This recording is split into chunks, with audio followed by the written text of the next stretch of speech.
பேராவூரணி சட்டமன்ற தொகுதியில் மதசார்பற்ற முற்போக்கு கூட்டணி சார்பில் போட்டியிடும் திமுக வேட்பாளர் அசோக்குமார் ஒட்டங்காடு, புனல்வாசல் மற்றும் துறவிக்காடு உள்ளிட்ட பகுதிகளில் வாக்கு சேகரிப்பில் ஈடுபட்டார்.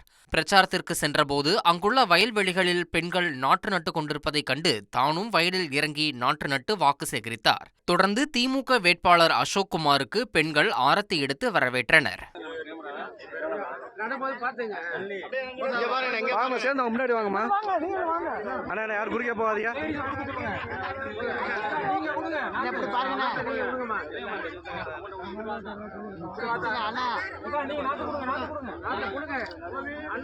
கையில கொடுங்க அண்ணா, கையில கொடுங்க.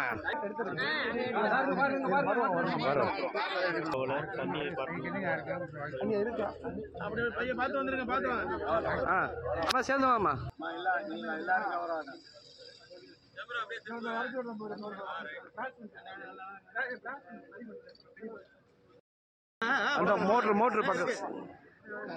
ஒரு கோடியே 26 லட்சம் மனங்களை வென்ற தந்தை டிவி யூடியூப் சேனல். தவிர்க்க முடியாத தம்ப்நெயில்ஸ், கலக்கலான கான்டென்ட்ஸ். நீங்களும் இந்த குடும்பத்தில் இணைய இப்பவே சப்ஸ்கிரைப் பண்ணுங்க. அசுரபலம் கொண்ட எங்கள் டிஜிட்டல் கரங்களில் உங்கள் விளம்பரங்களை சேர்க்க வாட்ஸ்அப் பண்ணுங்க. 8939888838. Email advtv@dttv.in.